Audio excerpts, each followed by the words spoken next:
I really want to just briefly talk about the purpose of this panel and then turn our attention over to the panelists who have agreed to spend their 2 hours with us to share about their experiences. So the purpose of this panel is when Carrie and I met to talk about it, we talked about the need for some space to talk about Hmong American students' experiences.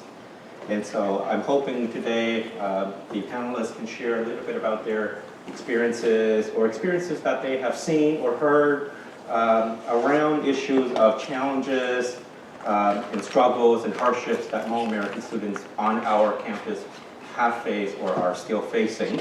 And I'm hoping they can also share a little bit about some of the things that especially, I'm going to ask the students to share about some of the resources, ideas, things that they think the university can do better in order to support Hmong students. So I'm very excited about that.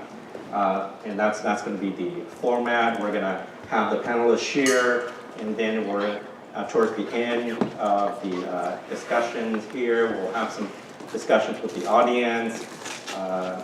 So that's where we're going.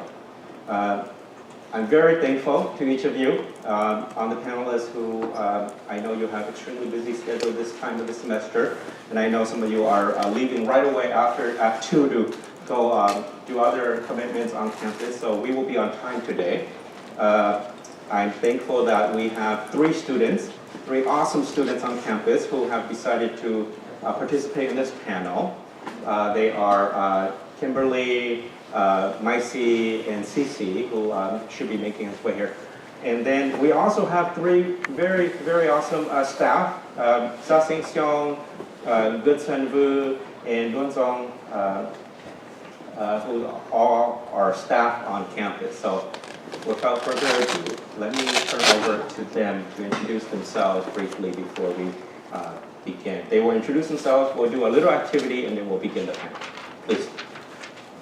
So hi everyone, I'm going to introduce myself first given that our student Cece who's not here. Can everybody hear me okay? Alright, so again my name is Dua Chan Lee. I go by Dua. I'm currently a program coordinator for the Center for Academic Excellence in the School of Letters and Science with the summer collegiate experience in addition to a dual position with the multicultural learning community with the housing sector located at Whitney. Is that all you want? Just really briefly? Sure, thank you. Right. Hello all, thank you for coming. My name is Kimberly and I am a 5th year senior majoring in social welfare with certificates in integrated liberal studies, education and educational services, leadership, and pursuing one in Asian American studies as well. I am the president of my sorority, Alpha Kappa Delta Phi, which is the only Asian interest sorority on campus. And I also serve as a tutor for the People program. Thank you. Good afternoon, all right. I'm Gustav and I work with the People College program here in the Division of Diversity, Equity, and Educational Achievement.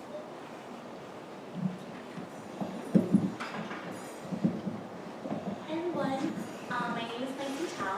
I grew up in Wausau, Wisconsin, and I'm a junior studying human development and family studies.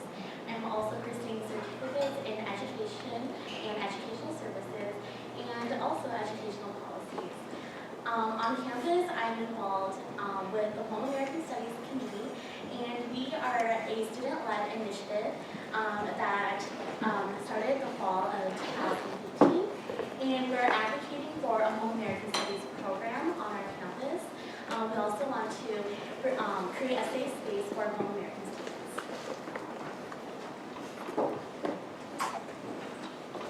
Hello,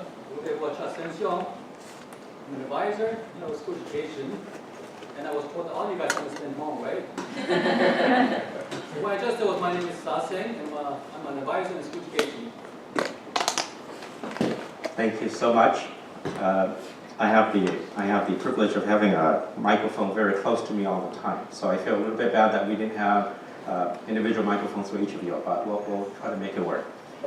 Let me start with an activity to kind of get a sense, an assessment, not really of your full knowledge, but just a slice of your knowledge of Hmong students or Hmong community. So here's the activity. It's on the board.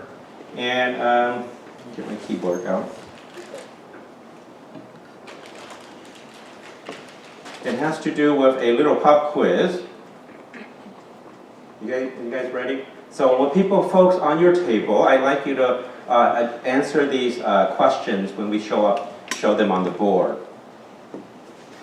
Okay. So the first question is, which of the following Asian American groups was the largest group of Asian Americans in Wisconsin? So I'll give you 30 seconds with your table.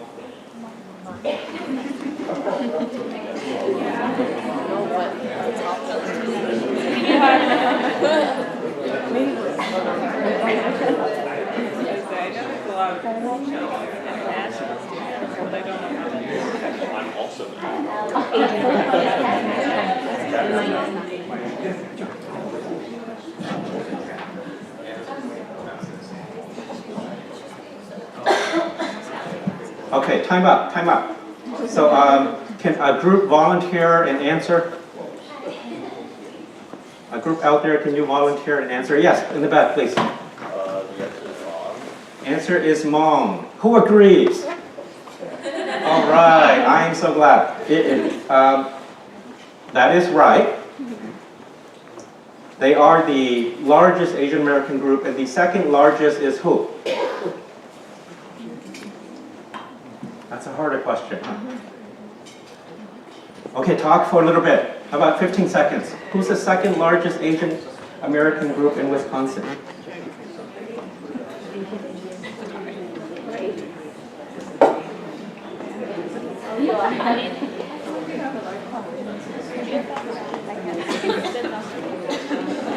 Okay, time up.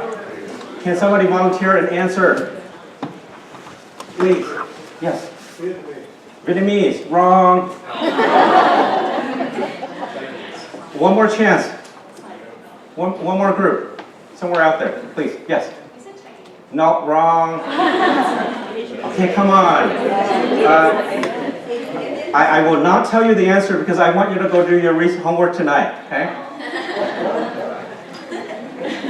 Here's the second question. Second question.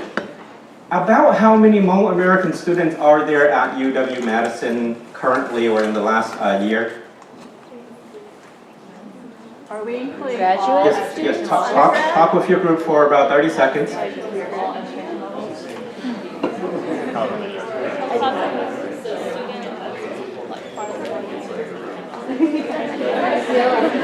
feel like it's probably lower.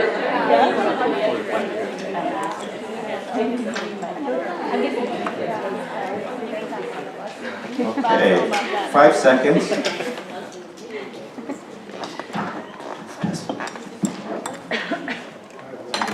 I'll give you guys this microphone.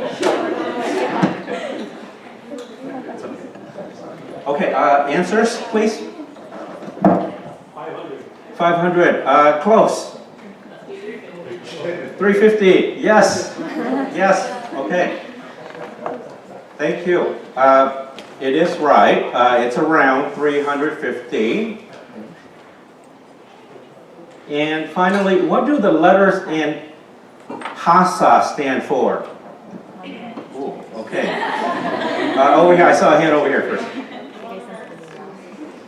Is that correct? Yes. All right. Thank you so much for your participation. We would love that kind of engagement throughout the panel as well. So you are right. HASA stands for Hmong American Student Association. Hmong are the largest Asian American group in Wisconsin, and there are about 350 students here. Today we have the fortune of having 6 very informed, very experienced students and staff on the panel who will share about their experiences. Experiences that can be from their own or that they have heard or seen. And so, of course, they won't be able to talk about the experiences of all 350.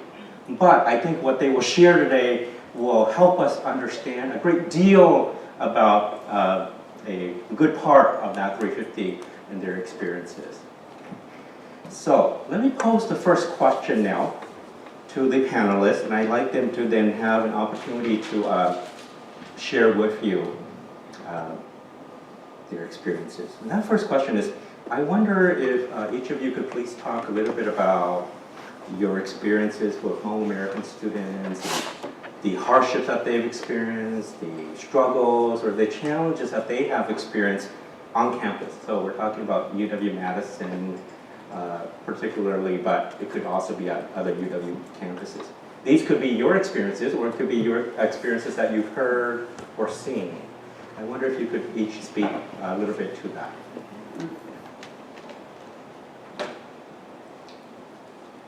Why don't I go first then? Start us off. So my experience is a little different from the student's experience. I think if we were to talk about all the experience, it's going to take a long time. So I'm going to share an experience that I talked to recent students, as well as the experience that relate to me. And one of the obstacles that I think is not really well known to the campus is that campus expect us to come here and be perfect in English. Right? Not knowing that English, and they have heard about English as the second language. That's why there's ESL exists. However, according to me and other students I talk to, English isn't necessarily the second language that we're learning. English, in fact, is my fourth language. And I also know a student that English was her fifth language. So that means that the service that are currently in existence is not there to really help and support us. But that's just as much as they know. And so when we go to college, faculty and staff and also classmates expect us to be college writing and reading all that stuff, which we hope to be, but we can only be the best that we can be in the classroom. Into writing, reading, and such. And one of the things that I talked to a student was he expressed not liking the class anymore, because when he first began his English class, the teacher was saying that you just have to do your best. And so of course the students went and did his best, write and read his best. But then the feedback that came back was your writing isn't good. Right? And so that sort of changed the student's perspective and made him feel that, okay, this teacher said I could do my best, but my best isn't enough for them. And so it sort of made him don't feel comfortable going to class anymore. And the only thing that was suggested was you need to go to the writing center.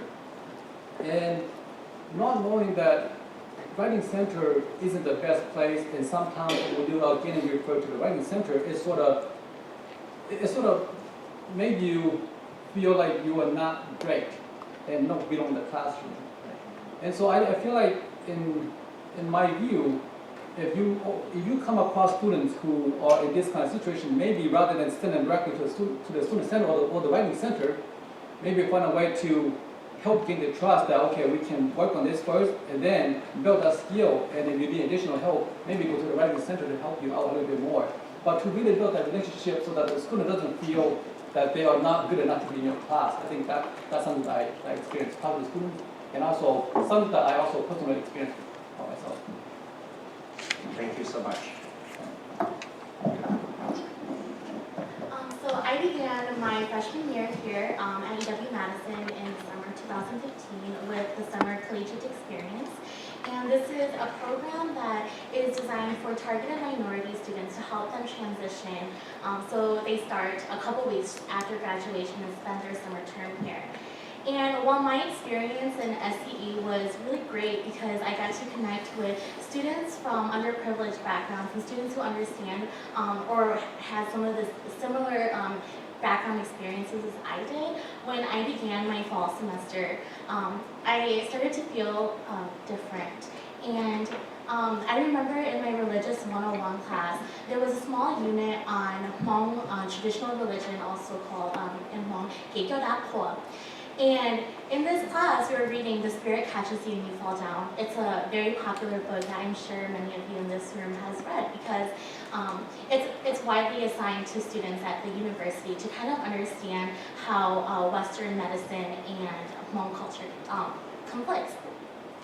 And in this course, during my discussion, I realized that not a lot of my peers didn't know who Hmong were, and I was so confused because I came from Wausau, Wisconsin, and where Hmong make up the largest minority group. And Hmong make up the largest Asian American population in the state of Wisconsin, so I was really confused at that.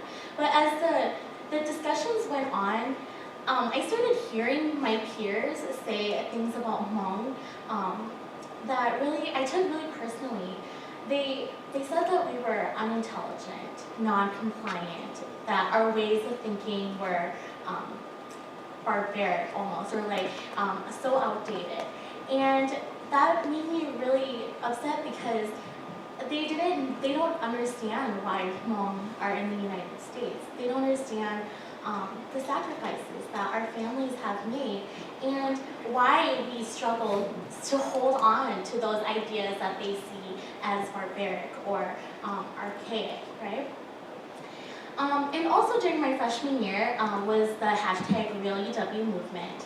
And during this time, that had an immense impact on me, because I knew the students, many students, who were part of those big publicized events that, and they were victims of racial bias and hate.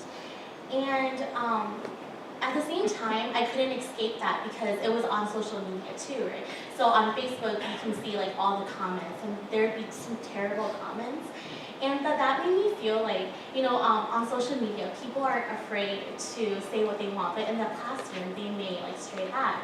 And so I felt, in my classes, I felt like I was unsafe because there were all these things that people were saying on social media.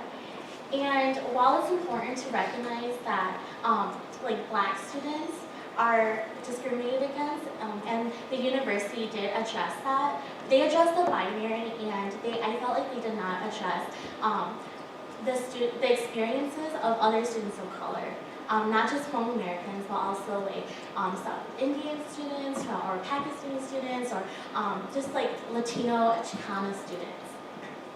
And it was also during my freshman year where I realized that there were not enough courses about Hmong American. I took Professor Gaines's course on Hmong social movements, and I was so inspired to be an activist and to advocate for what I really believed in, and I wanted to take more courses, but there weren't any. And so I gathered a group of friends, and we proposed a Hmong American Studies certificate program at the university. But the challenges we face is that we feel like administrators and faculty are not being responsive to our needs and demands, and they're dismissing them in subtle ways, but they say they support us, but we don't see any action. Thank you so much. Guess we're going down the line, right? It looks like that. I think in my personal experience of working with students on the staff side, well, one thing that I noticed a lot is that although my job responsibility is technically just for students and people, I also support a lot of Hmong students who are friends or siblings of our scholars. And so I think, you know, having a lack of just enough staff and faculty and campus for the students to access and where they feel comfortable and where they feel like they see people who look like them and they can go to comfortably. So I think that's one of the challenges that they have, is where do they go to seek? I mean, there's a lot of folks on campus that can support them, but who do they go to that they feel comfortable, feel safe, feel like won't be judged for asking simple questions? I'm gonna leave it at that. Thank you.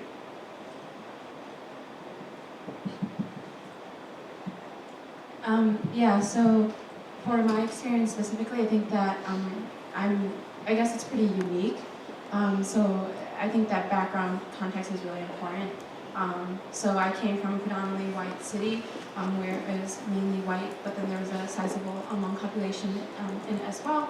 And I think that the stereotypes that I see mentioned about being barbaric and just rituals that Hmong people follow, it was something that I really internalized and just like believed, because those were the stereotypes that I've heard my entire life.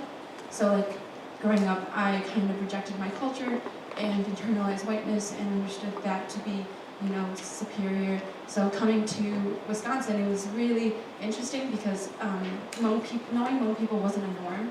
So then I would talk about Hmong people and they'd be like, what is that? And it put a lot of pressure on me to know what Hmong was, and I didn't. So I really didn't have a place on campus for me because I knew, I think coming to Madison, people were racialized and it becomes more apparent. I thought back home that I was essentially white and I'm not, and when you come to Madison you realize that. So it was really hard to find a community because I didn't feel comfortable joining HASA because I didn't know enough about my culture to do so. So it was really rough for me. Luckily I'm in a scholarship program called CO where I was able to make relationships and understand that my community extends beyond my culture and my race.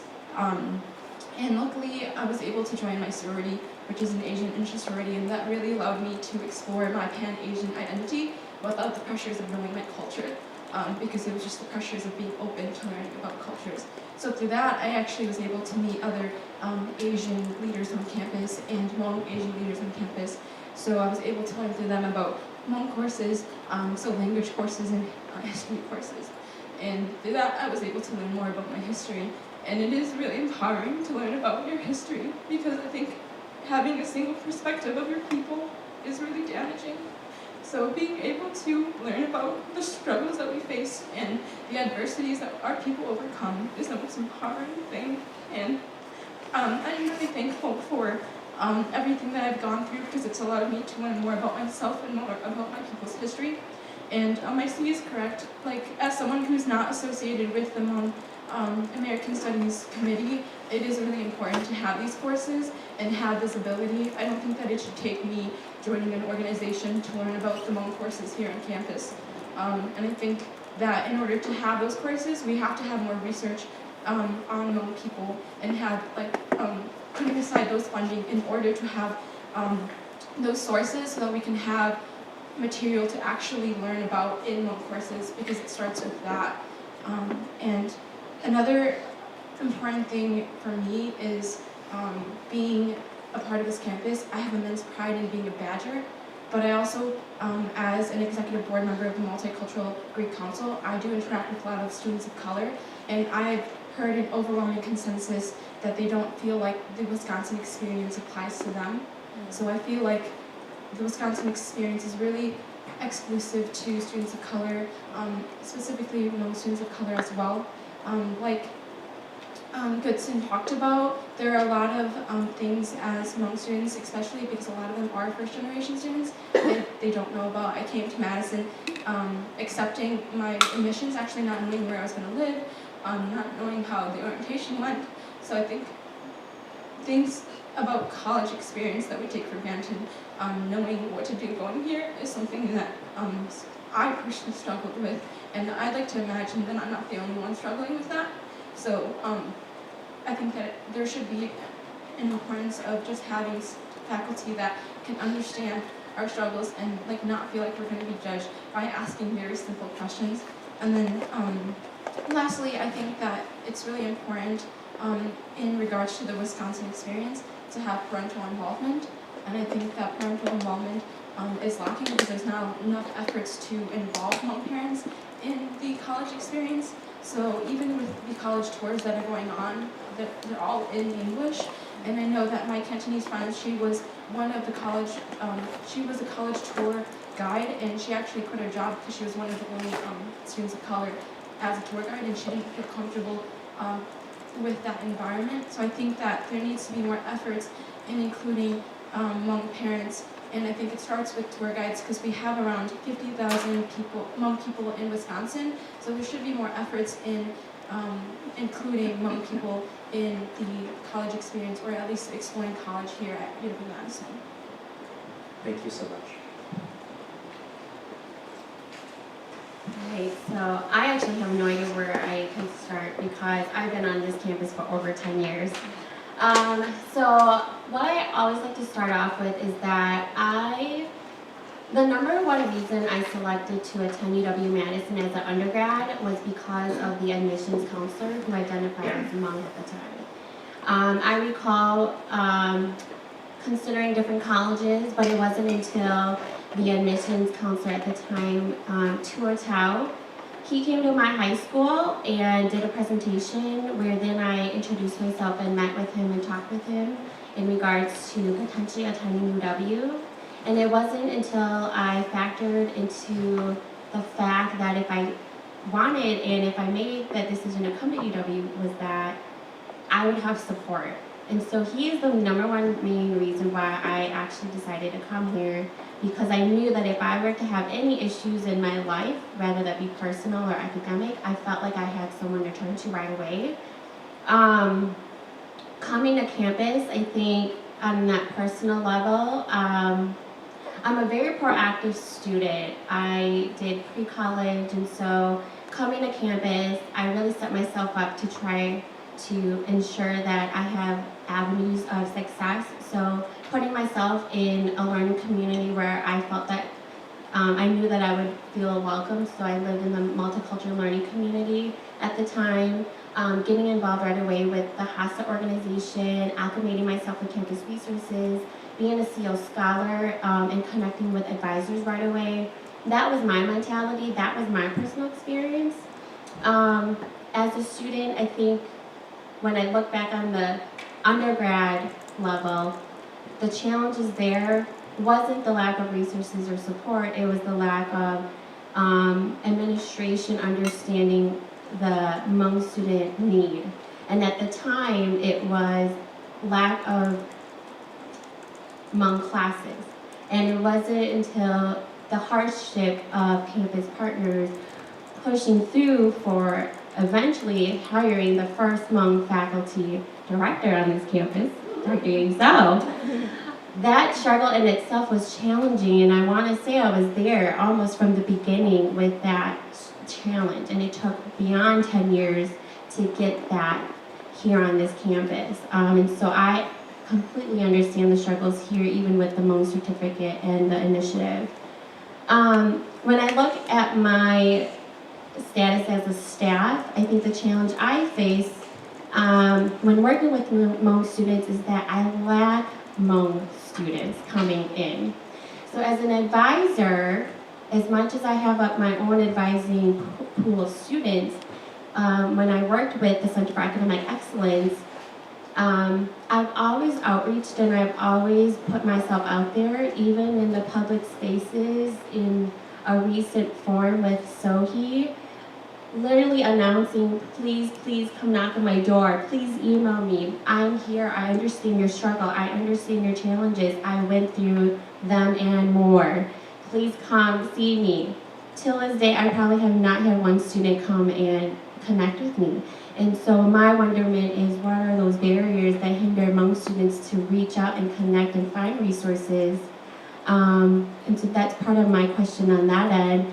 And yet, though, at the administration level, what my challenge there is that I think we still lack investment on Hmong students. So for a very clear example, Hmong students, again, is one of the largest, again, I think in general, the state of Wisconsin is the 3rd largest with Hmong people. And for Wisconsin to be a really rigorous but yet high status level institution, we lack understanding who the Hmong people are. And I think that does a disservice to the state, but yet a disservice to the Hmong community and to the campus overall. So my question though, in my wonderment is, yet we can push through and have a Black Culture Center, but yet where's the Hmong Culture Center? I think that also was an initiative that started way back when, that I think lacks investment. Where's the investment in hiring more faculty? Where's the investment in hiring more staff in order to support Hmong students? Thank you so much. Let me highlight some of the things I heard, and then I'll pose another question. So as a researcher who does work in education, I'm hearing, so the research in the education field shows that one of the most important factors of determining whether a student does well or not at multiple levels, including college, is their integration within the campus context or the college context or the school context. So I'm hearing a consistent set of experiences that says Hmong students aren't understood, there are not classes for them, that they don't know who to go approach, and when they try to approach and do their best, they are told they're not good enough, right? So I wonder if you, the panelists could share a little bit more, but all of us could imagine for a second that we are at a campus like UW-Madison, and I wonder if we could think about or share some of your thoughts on in what ways, what has the university done or not done, and in what ways can the university better integrate, more meaningfully integrate Hmong students, and how might that look like in an ideal way? How might that look like so that Hmong students could feel more integrated, could experience greater, more meaningful integration so that they could also succeed academically? So I'm going to pose this question first to the students, and then staff, feel free to also chime in. How might it look like? What kinds of things have the university done or not done? What do you think a university like UW-Madison, a predominantly white campus, a predominantly beyond that structured in a particular way with certain expectations of students and faculty and staff, how might integration look like for Hmong students? Please, anybody. So I have a couple ideas. I think the first is by establishing Hmong American courses and integrating Hmong Americans into the academic curricula. In the curricula, it is composed of whose stories are told, right? Whose voices are represented, and that in itself sends a strong message about who matters.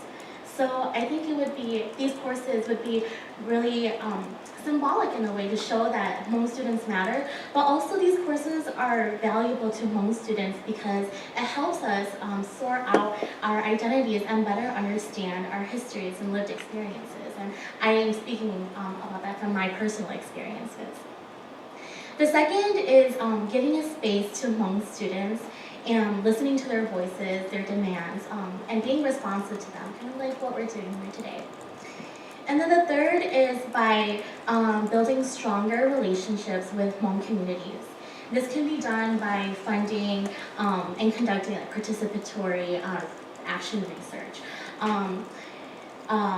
Perhaps offering resources to Hmong communities, or at least making it known to them that the university is here to support your community efforts. And also by doing shared events with the community could be really important. And because students come from these communities, if the university shows that they value the communities that students are from, then it shows the students that they matter as well. Thank you.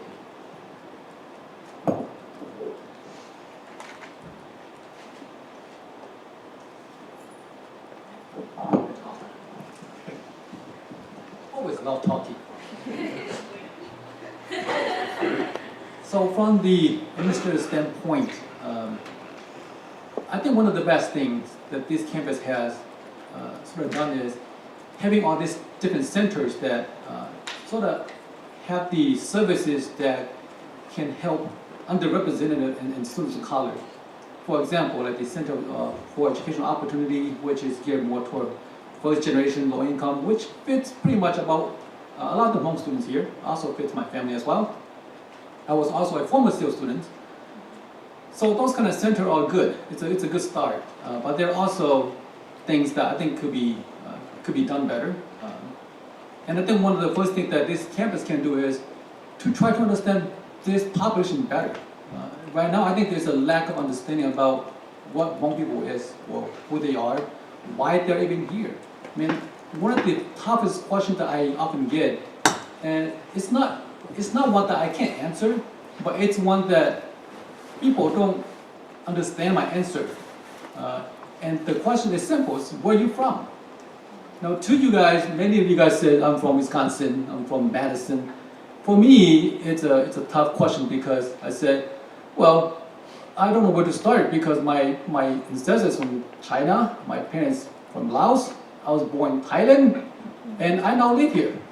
So I can say I'm from Madison, which you're gonna say, where are you originally from? And I can say I'm from Thailand, but then you're gonna think I'm Thai, which I'm not, right? So it's a question that I think a lot of people don't understand. And so I decided that I'm gonna just tell people I'm from Madison, right? But then of course that also generated a question about, what is your ethnicity then, right? So I think just having opportunities that can allow some of the either student or professional people to come in and talk and to learn more about that population, I think it would be a very good start. There are classes that ask for staff to go and talk to the students about what Hmong people are, what are some of the cultures.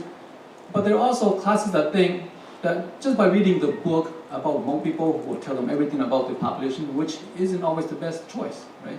So hearing from somebody that talk about their culture or their personal experience could also be a very good start in terms of learning about the population. And I think that could be something that is good to go forward. Thank you. Other thoughts? I think one thing I can think of is when we talk about diversity or when we talk about race on campus, including Hmong students or Asian Americans in the conversation, as Mikey mentioned, sometimes it's very binary when we talk about race and diversity here. So definitely just having, I think mentioning or having advocates is helpful. And I lost my train of thought on the other piece. But I think having advocates that are not just Hmong staff or Hmong students, right? Like the whole campus should be bringing this topic onto the table and not just waiting on the student to try to push something, not waiting for staff to mention. But when we're in our meetings, in our spaces, in our schools, in our colleges, that if we talk about supporting students, like make it our responsibility to mention what are we doing for our Hmong students in our school and our department. So I think that supports students too, even if they don't see it and they don't hear it. At least they're being supported, right? And they're being heard through us as I guess supporters of Allen. Thank you so much. Yeah, I just wanted to echo what was said about the idea of not having a homeland for Hmong people, because I think that everyone has the tendency to kind of associate people with geographical locations, so it's really hard to, when it comes to Hmong, it's really hard because you don't have a specific homeland, and I think that makes it really easy to, I guess, have a community of people be invisible, and I think that the university should put more efforts into not perpetuating the silence of a whole group of people. And like what was said, I think that it's including us in the conversation of race and the struggles that students of color have, because I think because there's not a lot of Hmong voices being propelled, it's really hard for me to distinguish between my struggles as a personal struggle and my personal struggles as a systematic issue that causes struggles for people like me, so people that Hmong students. So I don't know if my struggles are because it's my fault or it's because it's a struggle that a lot of Hmong students face. And I think struggling with that has been really hard for me as a college student, because it's really easy to default as assuming that it's a personal struggle, and I think having these conversations will help Hmong students navigate their college experiences and their college struggles to be the best student that they can be. And then just emphasizing the importance of co-sponsoring cultural events with the Madison community. I think that college students live in this bubble, this campus bubble, and we're surrounded by Hmong communities all over. And I don't think it's a disservice for students to not know about the Hmong community unless they volunteer into the community or they go into the community for extracurricular activities. I think that a lot of my Wisconsin experience has revolved around my extracurricular activities, but I think that it's important that both the university and my extracurricular activities shed light and prioritize my culture as well, because I think that it's very lacking. I think that the organizations that I'm a part of, they understand Hmong people and they care enough to acknowledge it and want to learn more, but I feel like on a university level and on academics level, I think it is really lacking, and finding a balance is really important.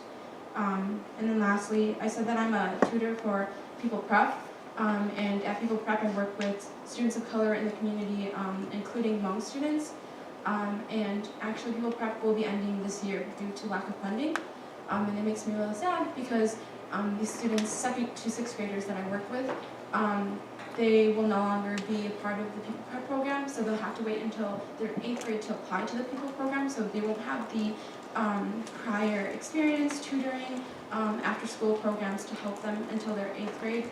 And we had to tell the parents this year, and a lot of Hmong parents didn't understand English, and there wasn't actually a translator at the meeting that we were talking with, so I'm not really sure the parents or student even understand that. So I think prioritizing your funding and making sure that our funding goes to programs like this is really important as the first step to supporting our students eventually when they come onto campus and when they come onto campus, because we have a bunch of programs like the People Program for college students that exist here on campus.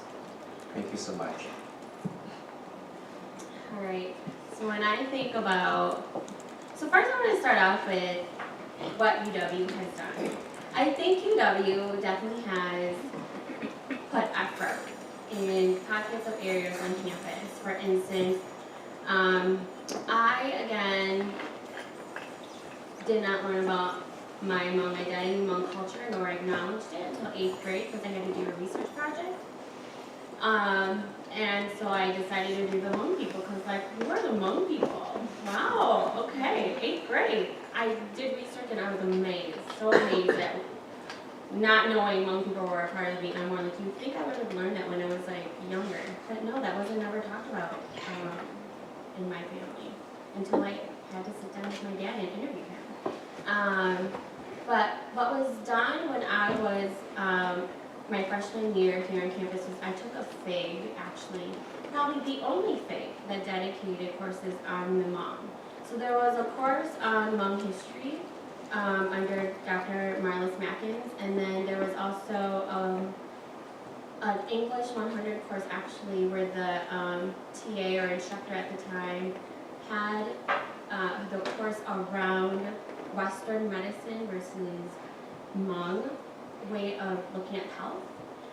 In addition to then having a third course on history under actually Dr. Cullinan in Southeast Asian, looking at the Vietnam War.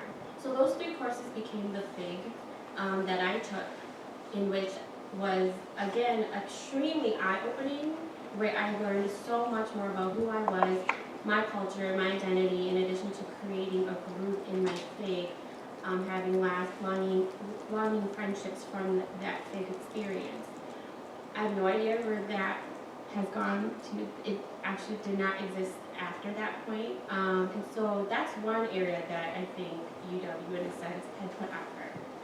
Secondly is the tremendous push for faculty. Again, having Dr. Ying Sao here now for a good 4 years.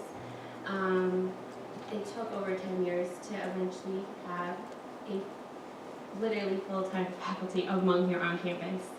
And the third area that I can think of is, again, pockets and areas, but having different schools and colleges sponsor events and are providing spaces for Hmong students. So, for example, SOHI recently, the School of Human Ecology, had a forum where all students from all different schools and colleges were welcome to participate in a dinner and to just have conversations of our current experiences. In addition, have worked on a research team under Dr. Alberta Gloria in counseling psychology, having had put on many research conferences and bringing parents to campus and doing those tours for students and their parents was also great effort. I think my thing is, especially with administration, and even when I look at it myself, where is that accountability? Where is the sustainability of these efforts? Because obviously, as we hear from students, students are still faced with similar challenges. Even for me as a student, when I think about my experiences as an undergrad, there were so many incidents. I mean, I was part of HASA, I was co-chair at one point. There were incidents, if you all remember, the law school incident, the professor publicly in his classroom literally talking about Hmong people as in a derogatory way and announcing it and speaking as if those were the truth, and how that impacted not just the law students, the Hmong law students in that classroom, but how that impacted campus as a whole, and how that trickled down to even as undergrads. We did not feel welcome. We had no idea what the outcome was, still to this day, really. And so not understanding the accountability of administration and campus, and lacking to feel that we matter here on this campus, when we feel that we should, when we are the biggest Asian population here in the state of Wisconsin. It's a disservice when I look at my peer in my classroom and I say I'm Hmong, and if you're from Wisconsin and you question who are the Hmong, I honestly feel almost bad for you, but then I feel bad for myself. And why do I have to feel bad for myself that I now have to explain who I am? Why?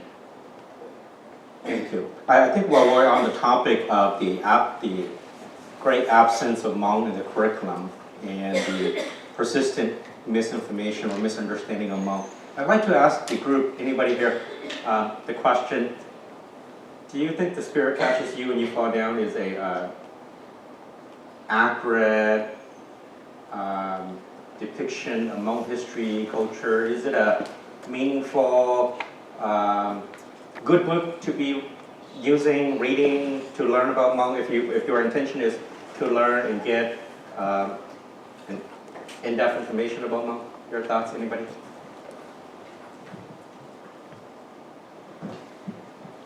Thank you for asking that question. I get that a lot actually when I talk to people.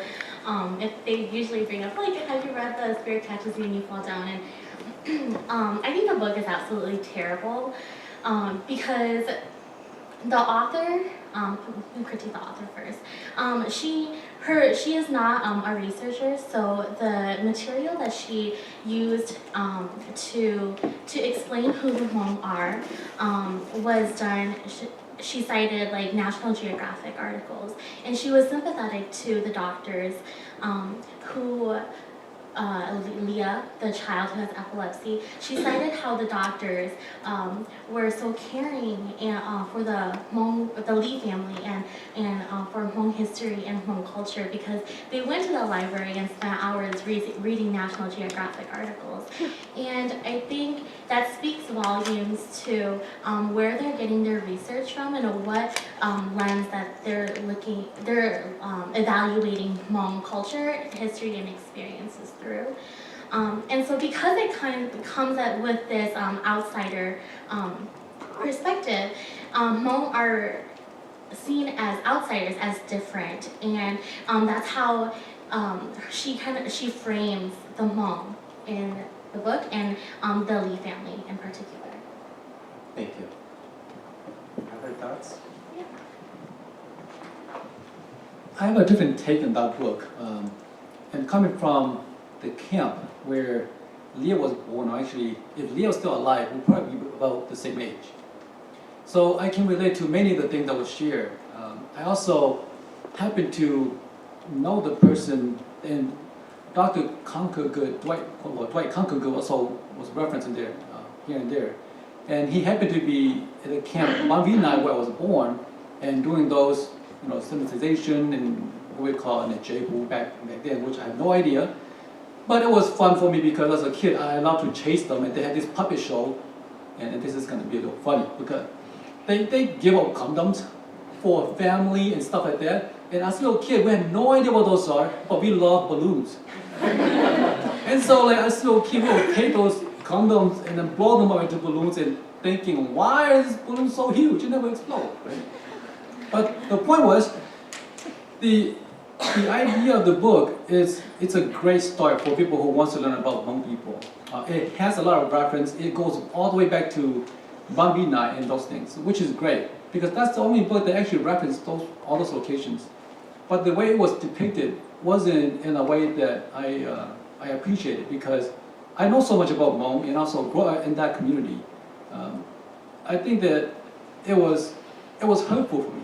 When I read the book, I was very hurt by the book because in the way it was depicted. Because, for example, the family was going through so much, and the best example I could give is the family was taking care of this kid, and only for about $400 a month.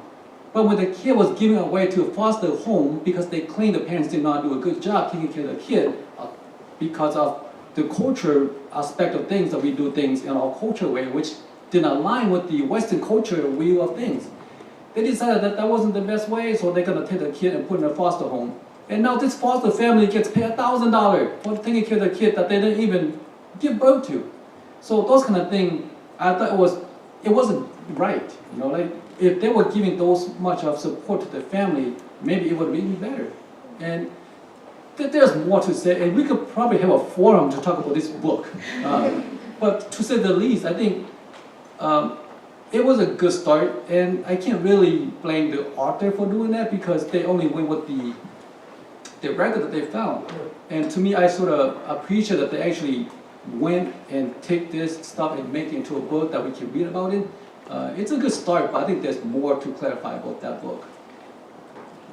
I'm going to respond to you, Sassing. I definitely agree with you that it was a good start, but we also need to recognize that this book is outdated, and there are current new research produced by Hmong American researchers and authors, and so this book should no longer be included in the academic curriculum. We need to start incorporating works from Hmong American scholars who are credible in their research, critical, and have the best interest for Hmong Americans. Thank you so much. One more question before I turn it over to Q&A. I wonder, I've heard a lot of sharing about the opportunities that have been here and the lack of opportunity. If you could think of some resources that the university could provide Hmong students specifically, what might they look like? What kinds of resources don't they currently have, or what kinds of resources would they like to have more of? When I think about resources, I'm thinking in terms of research, mentorship, classroom, teachers, staff. It could be any of that. So I wonder if any of you could speak to that.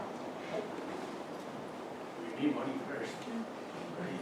So you gotta have that financial support to be able to do all that. That would be my number. Yeah, I know, you're right. It's funding in order then to invest in faculty, staff, in order then to provide support for our Hmong students.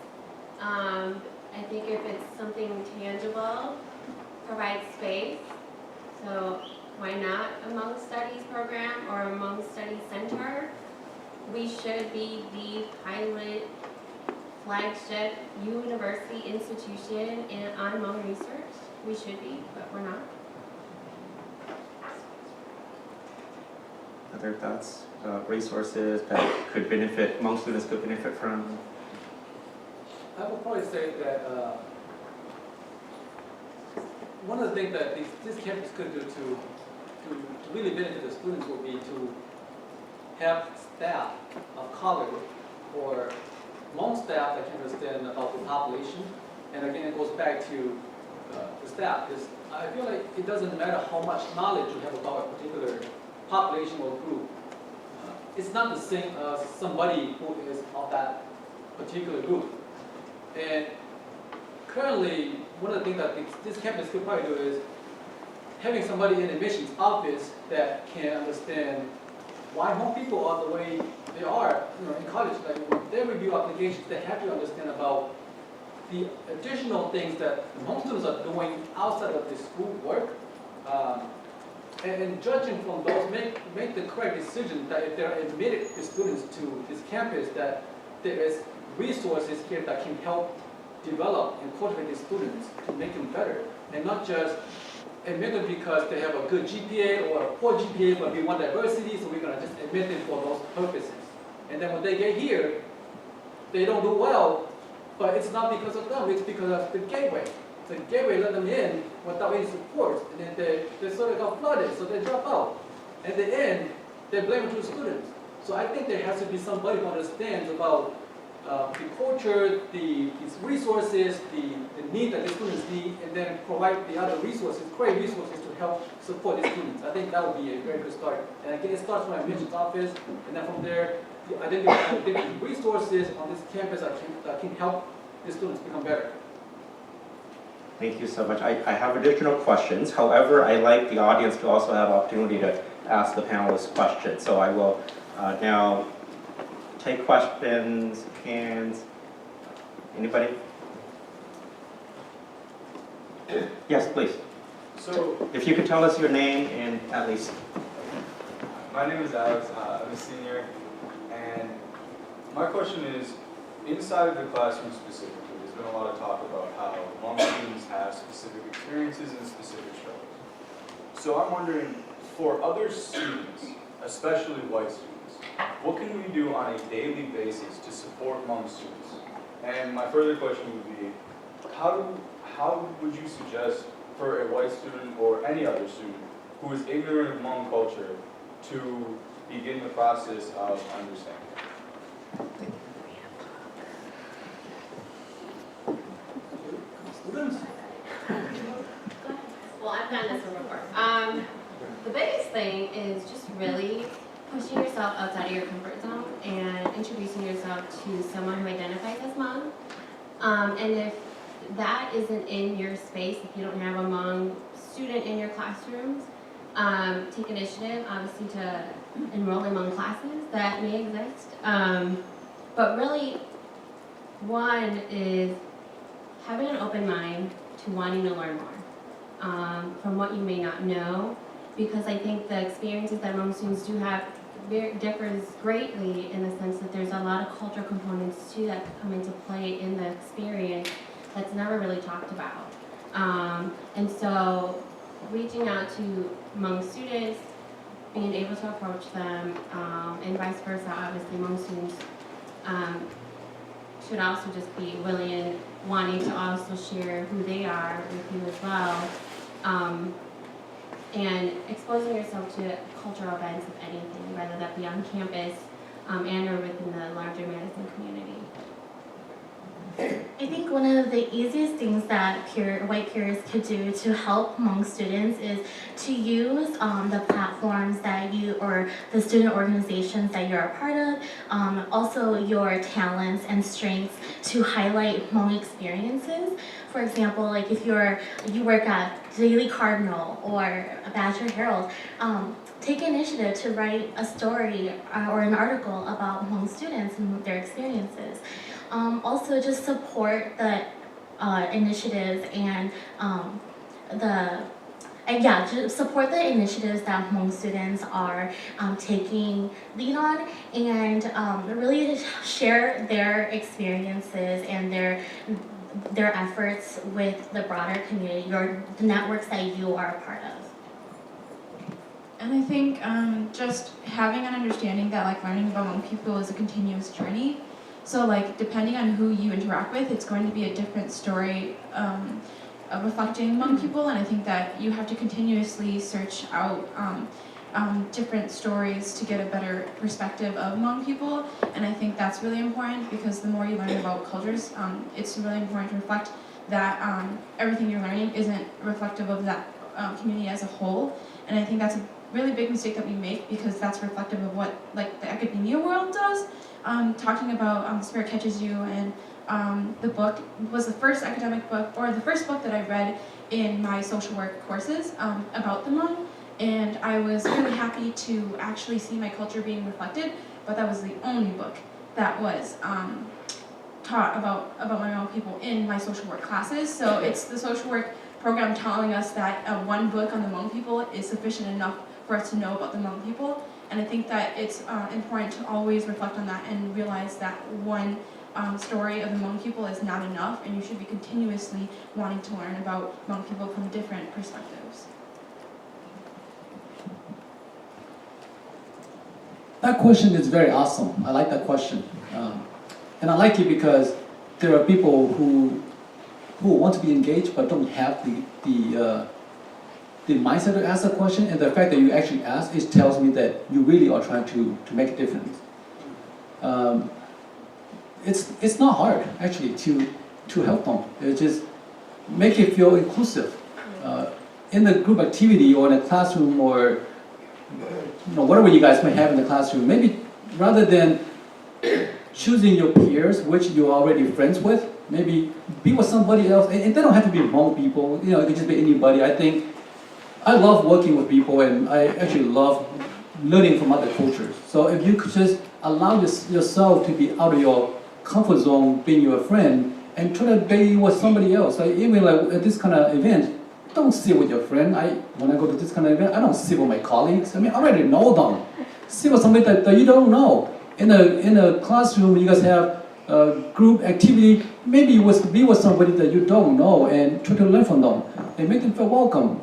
Imagine as if you go to another country and you are the only person in that classroom or in that setting. How would you like it to be for you? Just put yourself in their shoes and do it to that person as if you would wish them to do to you. That's the golden rule of this country, isn't it? Because that's why I learned. Thank you. Please. Even though this is called supporting Hmong students, let's remember they're not helpless, right? So how do we engage and work with them, but don't think all the Hmong here or all the Hmong students on this campus or our community is helpless. So try not to take that approach as well. You're helping them or you're helping us.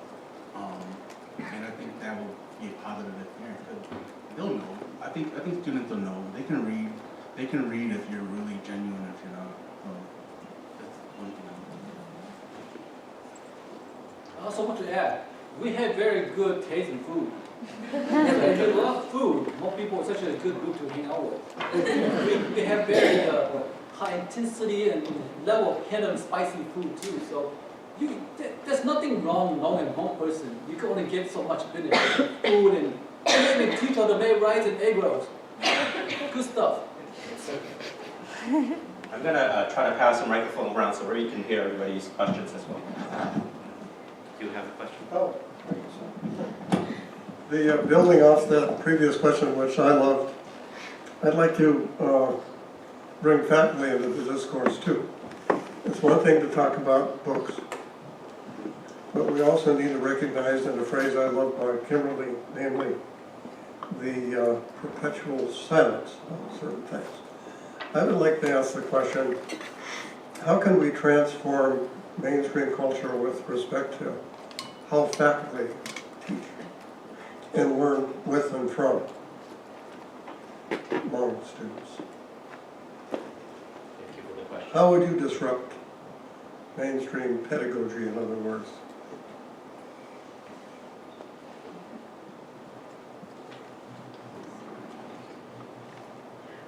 Are you asking like if how can faculty learn from Hmong students and vice versa? Yeah, both with and from, I would say. In other Okay. words, what can we as faculty do that we aren't doing? How do we disrupt that culture, I think which is often very hierarchical, top down, feed them with a fire hose, you know what I mean. You're familiar with it. Go ahead, Messi. Yeah, I think one thing that you can do is to include Hmong American students in your research. I love the idea of participatory action research is because it has an action component, and that's I feel like research needs to go beyond just learning about a group of people, but to put that force into an action. And I think that if you include Hmong students in your research and kind of drive what type of research you conduct along with the students, let them help you come up with research questions or listen to their input on what kind of communities that they would like to learn more about. I think that would be a great way to learn from the students, but also for the students to learn from you as a faculty member. Other thoughts around that? Well, that's a very tough question, right? Because I think, talk about, if I bring it bigger to just the topic of diversity, how do you get faculty to even engage in that? more specifically in getting them, like, I don't know how many faculty are here, like. Can faculty raise our hands just so we know, have some sense? That's the Really? answer to your question, right? All right. Where are they? That's what I was Investment. thinking is, how do you disrupt it if they don't want it to be disrupted? Or if they don't want to have the change? I think that's the best answer to this question right now. Other thoughts about how we can disrupt dominant narrative, research. We have a whole bunch of theories that come from a particular lens. What could most students contribute, or what practices can most students do surround that? Or we can go on to the next question as you process that. Okay. Other questions? I can pass around the mic. Sure.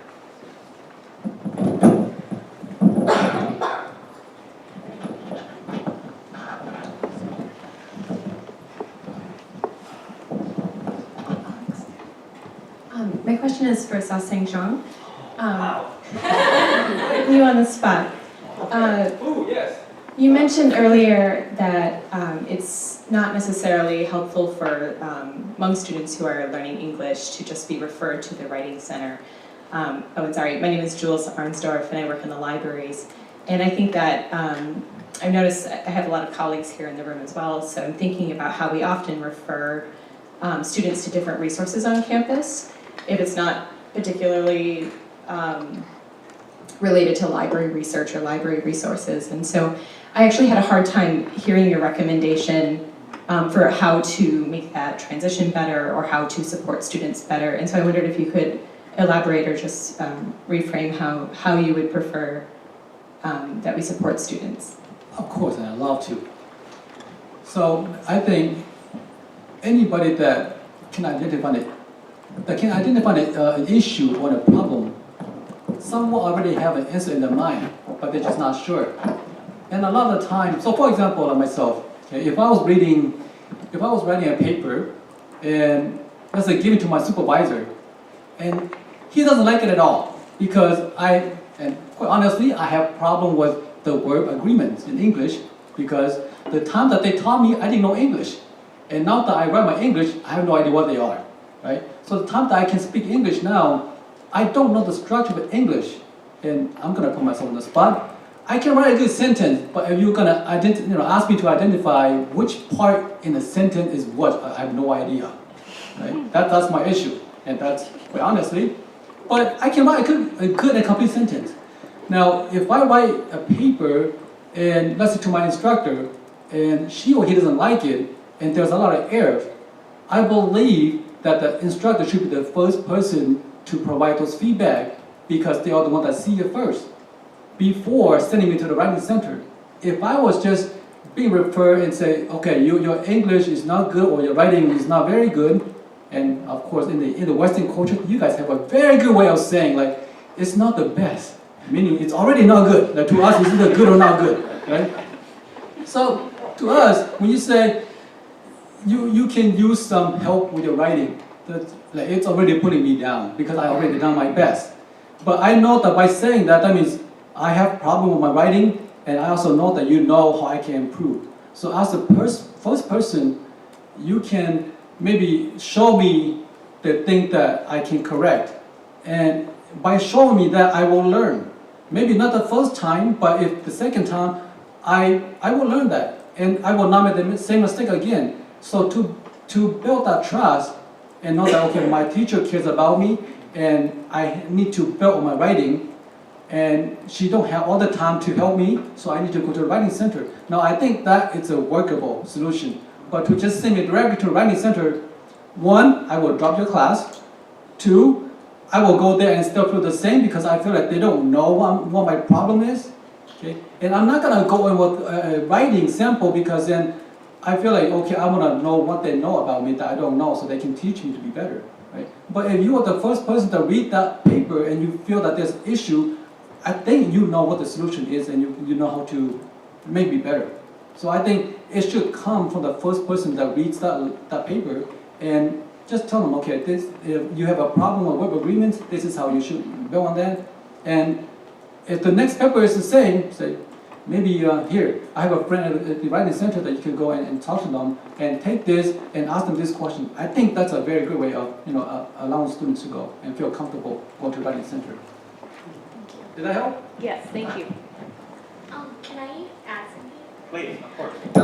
So as a student, I don't have a problem with the writing center, but I think that an approach that you can take feasibly is to hire more Hmong American students as like writing fellows or for the writing center, so that the students, when they come in, feel comfortable, like, oh, this is a peer of mine, like they understand, and so that they feel like they perceive the help as really genuine. And also, I think just you can change the atmosphere of the space of the writing center so that it's not so academic, or like academic, but like not so, I guess, perceived as from students as like white space. Maybe you could just make it so that students know that they're welcome there and that there's not going to be any judgment. I agree. I think the writing center, what I've heard from some of my students is the sense that the writing center is kind of a bad place to be sent to, right? How can we change that image? And perhaps hiring peers who understand that and encouraging the environment in a particular way may help. Just to jump on that, I wonder how you feel it's like just the process of normalizing writing as not that you're good or bad, but it's a process and that you can always improve. And even if you're a native English speaker, you can improve your writing. So instead of being like singling these students out, we might kind of actually it's something that everyone should be using. I remember as a grad student, I was still using the writing center. And I want to piggyback on that. I think that's a great point. And then again comes into play the cultural components of perhaps it's an Asian type mentality, but it's that pressure of, well, we did it the best we could, and so if there's an issue, then that really should be delicately talked about because we did just do the best. And yet being open-minded to understanding that, yes, it's a continuously learning process, but coaching us as well through that. I think to piggyback off of what Macy was saying, creating a welcoming space for Hmong students in the writing center also applies for all centers and for all schools and colleges and all other spaces here on campus. Thank you. Go ahead. So my name is Linda, and I just want to piggyback what everybody's been saying about the writing center. You were right about it's a learning process, and native speakers also should always be trying to improve their writing. We can revise forever. Saseng is right in terms of the framework and the perspective that faculty, when they tell a student to go to the writing center, I think there's some kind of miscommunication, because one thing the writing center does not do is help you with grammar. Right. And a lot of faculty are under the impression that that's why you go to the writing center. You have too many grammatical mistakes, it's not clear. I mean, they'll help with clarity, but they don't help with grammar. And I had an international student friend who actually argued with the writing center over grammatical help, because she's definitely not a native speaker. And they just kept insisting, we do not help you with this. So I think one of the things is like maybe for people to reflect before they speak to the student about how the words they're saying are coming out. So there are plenty of ways, like Saseng was saying, how like, if the professor explains, like, I really don't have time to help you with this, maybe you can go to the writing center. And kind of, instead of just saying, go to the writing center. Because actually, I had this happen to me too in a grad level sociology class. I heard the professor tells every Asian student to go to the writing center. And she did it to me too. Because she assumed I was an international student, because that's what she does to all her international students. So I went to the writing center and they were just kind of like, well, we don't really know what to help you with on this. But it was sometimes people's mentality about how they're looking at their students, how they're thinking about certain areas. We have time for at least one more question, and jump back to the panel to say last thoughts. questions?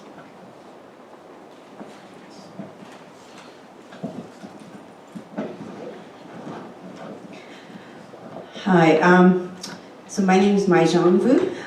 Can you talk a little bit to the point, I have a son who's about to come to college in a year and a half. And one of the things that puzzles me a lot, I think all of that has to do with what you already talked about, with the gaps and all of that, is for an institution that is designed for 4 years, why do so many of our Hmong students go beyond 4 years, 5 years, 6 years, some even 7 years to get their bachelor's degree? What do you think are the gaps in contributing to this dilemma? Why don't I start us off with that question? It's a beautiful question too. And it has many answers to that. Everybody is a little different, of course, the way they learn. Okay? In my experience of talking to students and seeing students, I know a student that took 7 years to graduate. I know a student that took only 3 years to graduate. I also know students who only graduate with a single major. I also know a crazy student that graduated with quadruple major. So I think it very depends on the individual.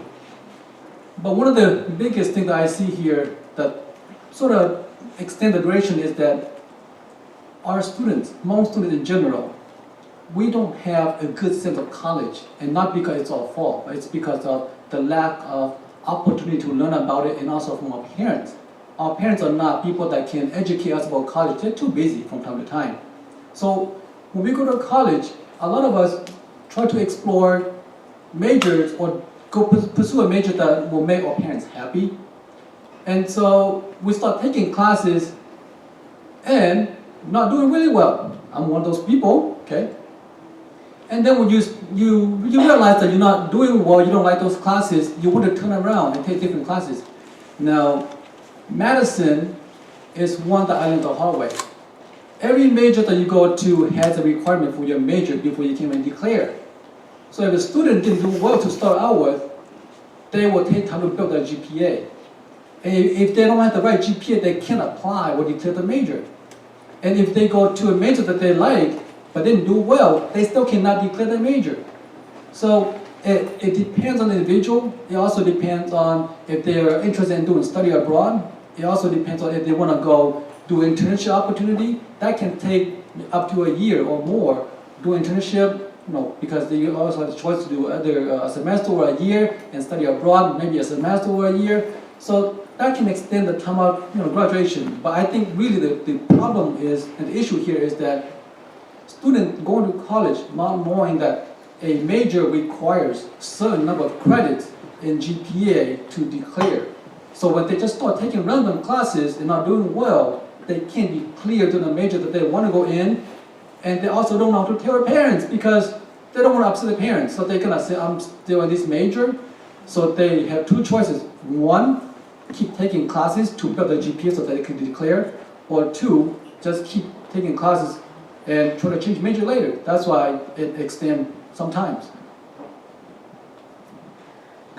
Speaking from my student experience, I think that maybe there's a lack of mentors that Hmong American students identify, or there's a lack of mentors that share similar experiences as they do.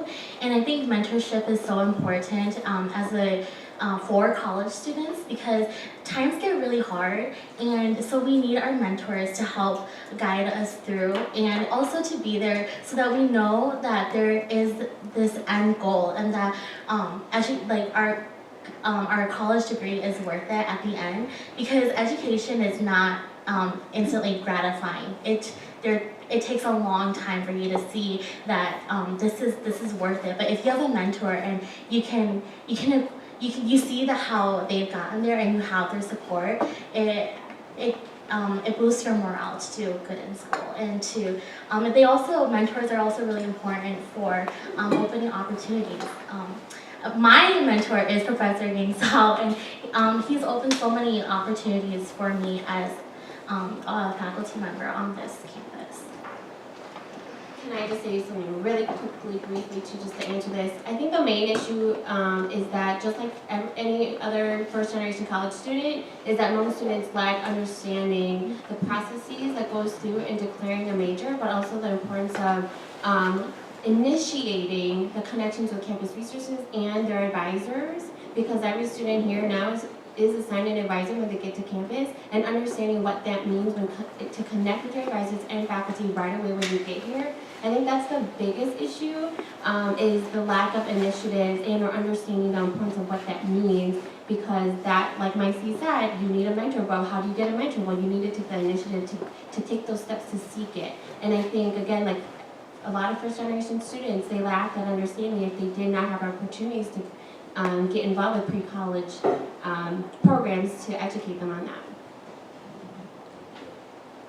Let me, because we're almost at time, I hope that we take today's conversation as a beginning, initial conversation on so many of the important information that we've heard today about Hmong American student experiences from the standpoint of Hmong students and from staff. I do hope and look forward to additional forums similar to this one. I look forward to this type of engagement with students, staff, peers. I want to thank everyone for coming, but I especially want to thank the members of the panelists. So, thank you.